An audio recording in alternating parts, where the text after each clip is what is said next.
Hello everyone, myself Aman Kumar, first year MBBS student at Darbhanga medical college. कल मैंने एक community post डाला था जिसमें मैंने पूछा था आप लोगों से कि आप लोगों को जो भी कुछ मेरे से डाउट हो, मतलब जो भी कुछ पूछना हो मेरे से, आप उसमें कमेंट कर दीजिए। मैं 10 बजे तक का उसमें पिक करूँगा आपका क्वेश्चन और उसका रिप्लाई करने का कोशिश करूँगा। तो क्वेश्चन तो बहुत सारे आ गए, जिसमें से मैंने कुछ क्वेश्चन पिक किया है। ज़्यादा लेने से फिर वीडियो बड़ा बन जाता है बहुत ज़्यादा, इसलिए मैंने कुछ क्वेश्चन को पिक किया है। बाकी का क्वेश्चन मैं अगले वीडियो में पिक करूँगा। तो चलिए स्टार्ट करते हैं, कुछ क्वेश्चन का रिप्लाई करते हैं। तो पहला क्वेश्चन पूछा है फनी फैक्ट ने। पहला क्वेश्चन है, डॉक्टर साहब आप कहाँ से हो? तो सबसे पहले आप जब डॉक्टर साहब बोलते हो तो एक अलग से खुशी होती है, लगता है कि हाँ मैं सच में डॉक्टर बन चुका हूँ। लेकिन अभी तो बन ही रहा हूँ, अभी 5 साल बाकी है डॉक्टर बनने में। लेकिन जब आप डॉक्टर साहब बोलते हैं तो अच्छा लगता है, बहुत अच्छा लगता है। तो आप कहाँ से हो? तो मैं भागलपुर से हूँ। बिहार में एक डिस्ट्रिक्ट है भागलपुर, मैं भागलपुर से हूँ। आपका कौन सा अटैम्प्ट था? मेरा ये सेकंड अटैम्प्ट था। पहला अटैम्प्ट मैंने अपेयरिंग दिया था 12th के साथ 22 में, और 23 में मैंने नीट 2023 दिया था, जिसमें मेरा सिलेक्शन हुआ, जो मुझे दरभंगा मेडिकल कॉलेज मिला। और इन्हीं का ही तीसरा क्वेश्चन है, रिवीजन के लिए वन शॉट या क्वेश्चन प्रैक्टिस। देखिए, अगर आपका चैप्टर कंप्लीट है, मतलब आपको चैप्टर में सब कुछ आता है, तो आप बस अपना नोट्स पढ़िए और क्वेश्चन प्रैक्टिस कीजिए, वो सफिशिएंट है। और आपको कुछ नहीं करना है, मतलब लेक्चर देखना ज़रूरी नहीं है रिवीजन के लिए।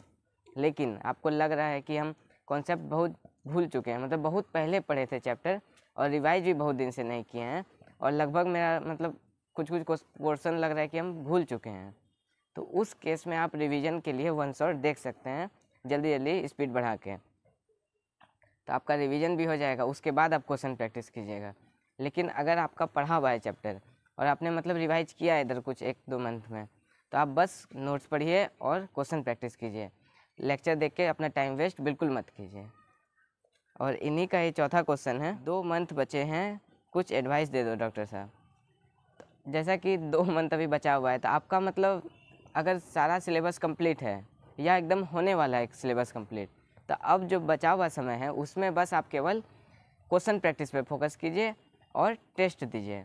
जितना ज़्यादा टेस्ट दे सकते हैं, रिवीजन कीजिए और टेस्ट दीजिए। क्वेश्चन प्रैक्टिस से आपका रिवीजन हो जाएगा और टेस्ट अटेम्प्ट कीजिए। टेस्ट से आपका अपने आप का एक एनालिसिस पता चलेगा, आपको पता चलेगा कि हमको आता है, नीट के लिए हम कितना सफिशिएंट है कि नहीं, हम जो अभी तक पढ़े हैं कि नहीं। इसलिए टेस्ट देते रहिए, लास्ट में बस रिवीजन और टेस्ट आपको देना है। नेक्स्ट क्वेश्चन पूछा है साना सिद्दीका, मार्च एंड तक सिलेबस कंप्लीट होगा तो चलेगा क्या? हाँ बिल्कुल चलेगा। मार्च एंड तक अगर हो गया तो उसके बाद आपके पास 1 मंथ पूरा बचता है, अप्रैल। 1 मंथ में आपको रिवीजन के लिए सही है, मतलब हो सकता है आराम से रिवीजन। आपका पूरा जितना भी सिलेबस है रिवीजन करके टेस्ट देना। 1 मंथ तो रिवीजन टेस्ट के लिए रखा ही जाता है। तो आप आराम से, मतलब अगर हो जाता है आपका मार्च तक पूरा सिलेबस कंप्लीट, तो आप बस एकदम निश्चिंत होकर बस रिवीजन और टेस्ट पे फोकस कीजिए, आपका अच्छा स्कोर आराम से आ जाएगा। एक क्वेश्चन पूछा है यूजर कुछ करके है, ब्रो 12th अपियर स्टूडेंट भी नीट का फॉर्म भर सकते हैं क्या? Explain please. देखिए, 11th जिससे जो 12th में गए हैं वो फॉर्म नहीं भर सकते हैं। 12th अपियरिंग का मतलब होता है, मतलब 12th हम पास करने वाले हैं, मतलब बोर्ड अब देने वाले हैं। 12th हम पूरा पढ़ चुके हैं, अब 12th मेरा कंप्लीट होगा तो वो बच्चे फॉर्म भर सकते हैं। ऐसा नहीं कि आप 11th पढ़ के अब 12th में गए तो अब आप नीट का फॉर्म भर सकते हैं। जो 12th पास करने वाले हैं वो 12th भर सकते हैं, उनको अपियरिंग बोला जाता है। जो 12th में 11 से 12 जाते हैं उनको अपियरिंग नहीं बोला जाता है, वो फॉर्म नहीं भर सकते हैं। नेक्स्ट क्वेश्चन है @नीत रितेश गुप्ता, ब्रो इतना बता दो कि आपने बायोलॉजी NCERT कैसे मेमोराइज की? Please please please. बायो में आपका कितना मार्क्स था? देखिए, बायोलॉजी मतलब एक तरह से याद करने वाला ही है, लेकिन अगर आप उसे मतलब समझ के याद करेंगे तो आपको याद करने में आसानी होगा। मतलब उसको फील करके याद करिए, उससे कनेक्ट करके याद कीजिए। और याद करने का एक ही तरीका है जो आपको लंबे समय तक याद रहे, वो है क्वेश्चन प्रैक्टिस। मतलब प्रैक्टिस से ही आपको लंबे समय तक याद रहेगा। मतलब आप बस सोचिएगा कि हम कोई ट्रिक लगा के उसको याद कर ले, किसी निमोनिक्स लगा के किसी भी चीज़ को याद कर लें, तो आपको ज़्यादा समय तक याद नहीं रहेगा और आप एग्ज़ाम में जाके कंफ्यूज भी कीजिएगा।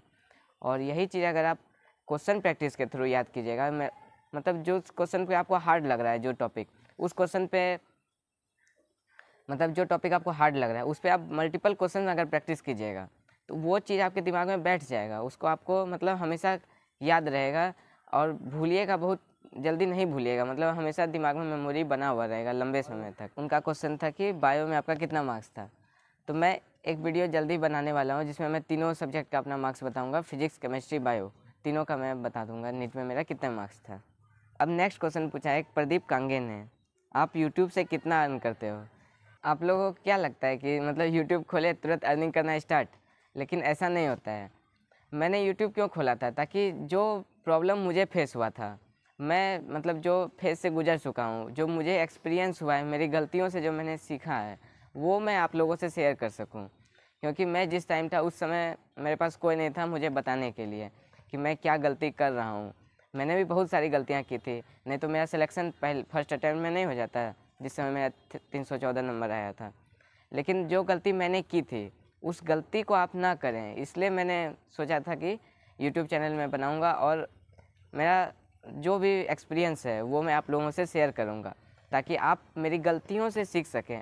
मैंने किया क्या वो आप नहीं फॉलो कीजिए, बल्कि मैंने जो गलतियां की उससे आप सीख के वो गलतियों को आप मत दोहराइए और बेहतर कीजिए, इसलिए मैंने यूट्यूब चैनल खोला था। नेक्स्ट क्वेश्चन है Prince mindset, how to manage 11th in 12th if 11th get waste. बिल्कुल मेरा भी ऐसा ही केस था जिसमें मैंने 11th पूरा वेस्ट कर दिया था और 12th मैंने फिर पढ़ाई किया था अच्छा से। तो इसमें आपको क्या कर सकते हैं, मतलब जब आप 12th पढ़ रहे हैं, अभी आप अगर 12th में हैं और पढ़ रहे हैं 12th, तो आप 12th को अच्छे से पढ़िए। मतलब ऐसा नहीं कि 11th करने के चक्कर में 12th को बर्बाद कर दीजिए। 12th पे आपको ज़्यादा फोकस करना है, 12th एकदम बिल्कुल स्मूथली पढ़ना है अच्छे से, और उसी में 12th में पढ़ते समय ही आपको टाइम निकालना है और उस टाइम में आपको 11th का पीछे से चैप्टर कंप्लीट करना है। और उसको करने के चक्कर में अपना अभी करंट जो 12th का सिलेबस चल रहा है उसको हैम्पर नहीं करना है बिल्कुल भी, और साथ साथ आपको 11th करना है। पता चला आप 11th करने के चक्कर में ना ही सही से 11th कर पाए, ना ही सही से 12th कर पाए, और दोनों आपने वेस्ट कर दिया। 11th की तरह ही 12th भी वेस्ट चला गया। तो ऐसा बिल्कुल नहीं करें, 12th पे ज़्यादा फोकस करें और साथ में 11th का भी डेली बेसिस पे थोड़ा थोड़ा ही जितना समय आप निकाल सकें उसको भी साथ साथ पढ़ते चलें। नेक्स्ट क्वेश्चन है कलवा, कुछ समझ नहीं आ रहा है, अभी तक बहुत जोश था पर लास्ट के मंथ में ही छोड़ने का मन कर रहा है। सेम थिंग बार बार पढ़ना पड़ रहा है, टेस्ट में दो तो रॉन्ग हो रहा है। तो ऐसा सिचुएशन सबके साथ ही रहता है, लगभग 99% स्टूडेंट के साथ ऐसा ही सिचुएशन रहता है कि लास्ट टाइम, मतलब लास्ट टाइम बिल्कुल एक डिफ़िकल्ट टाइम होता है, बिल्कुल डिसाइडिंग टाइम होता है, जिस समय आपका एक्चुअल पोटेंशियल पता चलता है। लास्ट टाइम एकदम हार्ड टाइम रहता है। लेकिन एक बात इसका अच्छा है कि उस टाइम अगर जो मेहनत कर लिया अच्छा से, उस टाइम जो मतलब हार नहीं माना, कितना भी डिफ़िकल्टी आया, कुछ भी प्रॉब्लम हुआ, लेकिन उस टाइम जो कंसिस्टेंसी के साथ अगर मेहनत करता रहा, बिना रिजल्ट का चिंता किए अगर मेहनत करता रहा, तो उसको सेलेक्ट होने से, उसको सक्सेस पाने से कोई नहीं रोक सकता है। ये बात तय है। लास्ट टाइम बहुत ही ज़्यादा डिफ़िकल्ट होता है, मुझे पता है, सबके साथ ऐसा ही होता है। मुझे भी लास्ट टाइम पे लगता था मेरा होगा कि नहीं होगा, छोड़ने का मन करता था, लगता था कि नेक्स्ट ड्रॉप लेना पड़ेगा, लेकिन लास्ट टाइम पे भी मैंने हार नहीं माना था, जिसके चलते आज मैं कॉलेज में, मेडिकल कॉलेज में हूँ। तो आप लोग भी मतलब अपना पूरा एफर्ट लगा दीजिए, मतलब ये सोचिए ही नहीं कि सिलेक्शन होगा या नहीं होगा, कॉलेज मिलेगा नहीं मिलेगा, बस आपको अपना मेहनत करते जाना है, अपना फुल एफर्ट करना है कि मुझे जितना आता है मैं अपना नॉलेज बढ़ाऊँगा और एग्ज़ाम में अपना बेस्ट दे के आना है, बस इतना ही सोचिए। बाकी आगे का रिजल्ट का अभी कुछ मत सोचिए, एग्ज़ाम देने के बाद सोचिएगा। नेक्स्ट क्वेश्चन है गौरी, क्या आपने उम्मीद से रिवीजन की थी? हम कैसे यूज करें उम्मीद बैच को रिवीजन के लिए? तो उम्मीद बैच से मैंने रिवीजन मतलब पूरा तो नहीं किया था, लेकिन जो जो चैप्टर मेरा वीक था, जो चैप्टर में मुझे प्रॉब्लम था, उस चैप्टर को मैंने उम्मीद के वन शॉट से देखा था। जो टॉपिक मेरा वीक रहता था, जिस टॉपिक में मुझे प्रॉब्लम था, टॉपिक में, चैप्टर का बात नहीं बोल रहा हूँ, जो छोटा चैप्टर रहता था वो भी मैंने कुछ कुछ देखा है, लेकिन जो टॉपिक जो मेरा वीक रहता था उस टॉपिक को मैं देखता था रिवीजन के लिए। और नेक्स्ट क्वेश्चन पूछा है सत्यम कुमार ने, how many hours did you studied during your NEET preparation? तो मैंने पहले भी वीडियो में बताया हुआ है कि मैंने जब स्टार्टिंग किया था उस समय मेरा मतलब बैठने का उतना कंसिस्टेंसी नहीं था, मैं लंबे समय तक बैठ के नहीं पढ़ सकता था, लेकिन मैं धीरे धीरे कोशिश करते करते अपना स्टडी आवर इंक्रीज करता गया। स्टार्टिंग में 2-3 आवर पढ़ता था, लेकिन धीरे धीरे पढ़ते पढ़ते मतलब बढ़ाते बढ़ाते स्टडी आवर, बाद में लास्ट टाइम में लगभग मैंने 12 घंटा, फिर 14 घंटा, 18 घंटा भी पढ़ा है। तो आप मतलब कर सकते हैं आप भी। मतलब एक बार में इंक्रीज नहीं होता। आप सोचेंगे कि अभी से मतलब लगातार अगर नहीं पढ़े हैं अभी तक और लगातार सोचेंगे कि एक बैगे 12 घंटा 14 घंटा पढ़ने लगे तो नहीं हो पाएगा। धीरे धीरे आपको इंक्रीज करना होगा स्टडी आवर, तो आप कर सकते हैं। जैसे अभी का टाइम बचा है, जैसे 2 मंथ बचा है नीट के लिए, तो अभी आपको मिनिमम 12 से 14 घंटा पढ़ना ही चाहिए। आपको मिनिमम 12 से 14 घंटा पढ़ना ही पड़ेगा, तभी आप एक अच्छा रैंक ला सकते हैं नीट में। बाकी आप अगर बहुत तेज़ हैं, ब्रिलियंट हैं, तो उसका अलग बात है। मैं एक नॉर्मल एवरेज स्टूडेंट के हिसाब से बता रहा हूँ कि मिनिमम 12 से 14 घंटा आपको पढ़ना ही पड़ेगा। आप ज़्यादा भी पढ़ सकते हैं। नेक्स्ट क्वेश्चन पूछा है महानंदा जी ने, how to increase speed and accuracy in physics while question solving. How to solve the question in 1 minute in NEET exam and physics कहाँ से पढ़ा, आप किन से पढ़े थे। एक्यूरेसी एंड स्पीड ये बिल्कुल आपके प्रैक्टिस पे डिपेंड करता है। आप जितना ज़्यादा क्वेश्चन का प्रैक्टिस कीजिएगा, आपका उतना ज़्यादा स्पीड और एक्यूरेसी इंक्रीज होगा। इसलिए क्वेश्चन प्रैक्टिस से ही आपका स्पीड इंक्रीज होगा।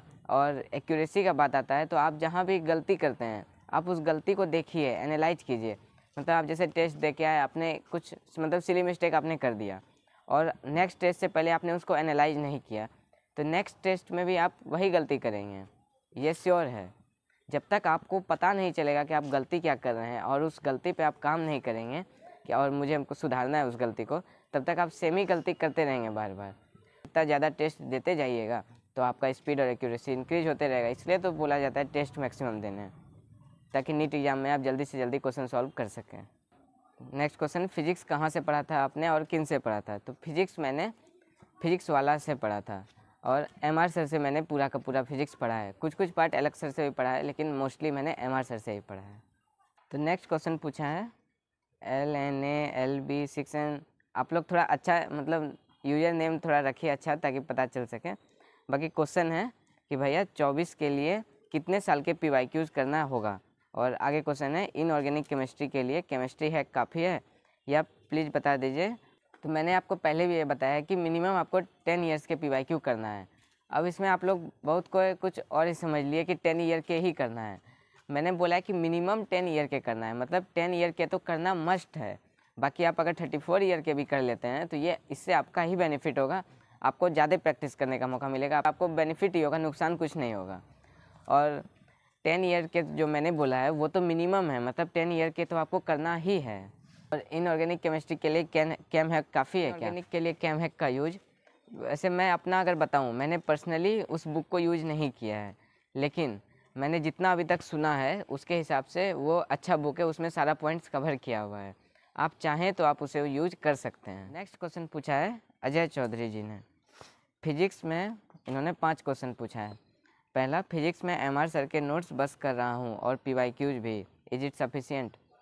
सफिशिएंट का बात आप जहाँ तक बोलते हैं वहाँ तक ये बिल्कुल सही है। मतलब आपका सिलेक्शन इससे हो सकता है सिर्फ PYQ और सर के नोट्स पढ़ने, क्योंकि सर के नोट्स में सारा कुछ पॉइंट कवर किया हुआ रहता है, मैंने पढ़ा है सर से।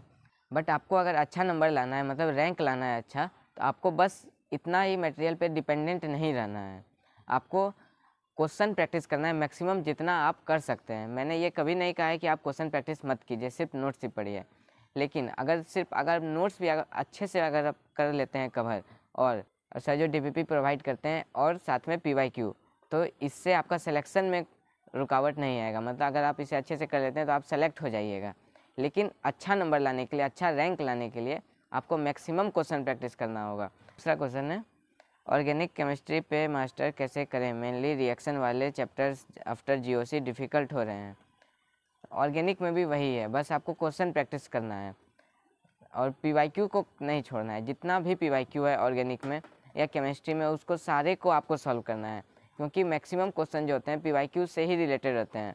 आप हर साल के जब PYQ सॉल्व कीजिएगा तो देखिएगा कि सेम ही टाइप के क्वेश्चन हर बार रिपीट हो रहे हैं लगभग। तो आपको PYQ को नहीं छोड़ना है और क्वेश्चन को प्रैक्टिस करना है। ऑर्गेनिक बिल्कुल याद करने वाला ही है, लेकिन अगर आप सिर्फ याद कीजिएगा तो आप भूल ही जाइएगा, इसलिए क्वेश्चन प्रैक्टिस के थ्रू उसको याद कीजिए ऑर्गेनिक को। और ऑर्गेनिक क्या है, एक वोलेटाइल सब्जेक्ट की तरह है, मतलब आपको इसको बार बार रिवीजन करना होगा। अगर लंबे समय तक आप इसे छोड़ दीजिएगा तो आप पूरा कॉन्सेप्ट भी भूल जाइएगा लगभग, इसलिए आपको रिवीजन साथ साथ करते जाना है। नेक्स्ट क्वेश्चन, बायोलॉजी का सिलेबस डन है पर जो पढ़ लेते हैं वो कुछ दिन बाद लगता है कि शायद भूल रहे हैं, ऐसा क्यों, इसको ओवरकम कैसे करें। ये जो लगता है शायद भूल रहे हैं, ऐसा सबको लगता है और सब सब्जेक्ट में लगता है। क्यों? देखिए, याद रहना ये रिवीजन पे डिपेंड करता है। जितना बार आप रिवीजन कीजिएगा उतना ज़्यादा आपका मेमोरी शार्प बनता जाएगा और आपको याद रहेगा चीज़ें। वरना आप जो LKG से पढ़ते हुए आए हैं 1 2 3 4 5 6 क्लास में, आपको सारा चीज़ याद है? नहीं होगा। बहुत चीज़ आप भूल चुके होंगे, बहुत चीज़ याद होगा, बहुत चीज़ भूल चुके होंगे। जिनका रिपीटेड आपका रिवीजन हुआ होगा, जिसका रिपीटेड कॉन्सेप्ट आपको बार बार आया होगा, वो आपको याद होगा। बाकी मैक्सिमम चीज़ आपका निकल गया होगा। इसी तरह होता है, आप अगर मैक्सिमम रिवीजन करते रहिएगा तो आपका याद रहेगा, और रिवीजन अगर नहीं कीजिएगा तो भूल जाइएगा। सब सब्जेक्ट के साथ यही केस है। आपका लास्ट 2 मंथ का स्ट्रेटजी क्या रहा था? क्या आपने उम्मीद बैच से फॉलो किया था रिवीजन के लिए? तो लास्ट 2 मंथ का स्ट्रेटजी पे मैं एक वीडियो बनाने वाला हूँ जल्दी से, जिसमें मैं बताऊँगा कि अगर आपका मतलब मैक्सिमम सिलेबस कंप्लीट है और कुछ पोर्शन बचा हुआ है, तो आपको अब लास्ट 2 मंथ में कैसे अपने टाइम को यूटिलाइज करना है, कैसे अपने जो 2 मंथ आपके पास है उसको प्रॉपरली यूज करना है। इस पर जल्दी मैं एक वीडियो बनाने वाला हूँ। और 5वां क्वेश्चन है, अभी हमें किस चीज़ पर ज़्यादा फोकस रखना चाहिए? मतलब अगर आपका सिलेबस कंप्लीट है, मतलब होने वाला है, तो अब आपको बस रिवीजन और टेस्ट पे फोकस करना चाहिए। और बाकी अगर आपका नहीं हुआ है कंप्लीट, तो अभी आपको मतलब पूरा अपना एफर्ट लगा देना चाहिए कि सिलेबस कंप्लीट करें, जितना जल्दी हो सकता है। 1 शॉट से करें, नोट्स पढ़ के करें, जैसे भी करें, जल्दी से आपको सिलेबस अभी कंप्लीट करने पे अपना पूरा फोकस लगाना चाहिए अगर आपका नहीं हुआ है। और लगभग अगर होने वाला है तो उसमें आपको क्या करना है, बस रिवीजन और टेस्ट पे ही फोकस करना है कि जितना ज़्यादा रिवीजन कर सकें और टेस्ट दे सकें। नेक्स्ट क्वेश्चन पूछा है रिफिन जी ने, how many mock test should we do in last 2 month? तो मॉक टेस्ट में आप चैप्टर वाइज, जो पार्ट वाइज टेस्ट होता है, उसमें आप जितना दे सकते हैं, आपको ये आप पे डिपेंड करता है। जितना आप मैक्सिमम दे सकते हैं वो आप दीजिए, कोई लिमिट नहीं है। और फुल सिलेबस टेस्ट का जहाँ तक बात है, वहाँ आपको मिनिमम, मैं बता रहा हूँ, मिनिमम 10 टेस्ट आपको देना ही है। और बाकी आप जितना भी मैक्सिमम दे सकते हैं, 15-20 दे सकते हैं, उससे आपका ही बेनिफिट होगा। 10 टेस्ट का आपको मिनिमम कोशिश करना है कि आप दे ही दें नीट एग्जाम से पहले। उसी के आगे का क्वेश्चन है, what should be the test frequency? 1 day 1 test, 1 day 2 test और 2 डे 1 टेस्ट। तो आपके, अगर आप अभी से टेस्ट देना स्टार्ट करते हैं तो आप 2 डेज में 1 टेस्ट दे सकते हैं, और लास्ट टाइम पे डेली आपको 1 टेस्ट देना है। और अभी आप जैसे टेस्ट दीजिएगा तो आपको टेस्ट एनालिसिस भी करना है, तो एनालिसिस में अभी टाइम लगता है, इसलिए आप 2 डेज में 1 टेस्ट दीजिए, या आप 3 डेज में भी 1 टेस्ट दे सकते हैं आराम से। लेकिन जब लास्ट समय आएगा, जब 15-20 दिन बचेगा एग्ज़ाम से, उस समय आपको डेली 1 टेस्ट देना है, और उस समय आपको एनालिसिस में भी कम टाइम लगेगा। अभी स्टार्टिंग में ज़्यादा टाइम लगता है एनालिसिस में, लेकिन लास्ट में कम समय लगता है जब आप सीख जाएगा एनालिसिस करने। तो आपको लास्ट टाइम पे डेली 1 टेस्ट देना है। नेक्स्ट क्वेश्चन पूछा है बिट्टू कुमार ने, आप फ्यूचर में कौन सा डॉक्टर बनेंगे? मैंने सोचा है मैं इंसानों का डॉक्टर बनूंगा। अपार्ट फ्रॉम जो इंटरेस्ट पूछा जाए तो मुझे कार्डियोलॉजिस्ट और न्यूरोसर्जन, ये दोनों में इंटरेस्ट है। बाकी अभी 5 साल है डॉक्टर बनने में, उस समय तक देखते हैं क्या होता है, उस समय तक कुछ चेंज भी हो सकता है, लेकिन अभी मुझे कार्डियोलॉजिस्ट और न्यूरोसर्जन ही अच्छा लगता है। मैंने मैक्सिमम क्वेश्चन का रिप्लाई करने का कोशिश किया है, और बाकी कुछ क्वेश्चन छूट भी गया है। बहुत सारे रिपीटेड क्वेश्चन थे, तो मैंने कुछ सेलेक्टेड क्वेश्चन का रिप्लाई कर दिया है, और बाकी जो क्वेश्चन आपको अगर छूट गया है, मैं रिप्लाई नहीं कर पाया हूँ, तो आप कमेंट में कर दीजिएगा। बहुत हो गई पढ़ाई की बातें, एक शायरी हो जाए। ये ज़िंदगी है हंसी, इससे प्यार करो, ये ज़िंदगी है हंसी, इससे प्यार करो, अभी है रात तो सुबह का इंतज़ार करो, वो पल भी आएगा जिसकी ख्वाहिश है आपको, वो पल भी आएगा जिसकी ख्वाहिश है आपको, बस रब पे भरोसा और वक्त पे एतबार करो। तो चलिए, तब तक के लिए आप लोग पढ़ाई करते रहे। All the best.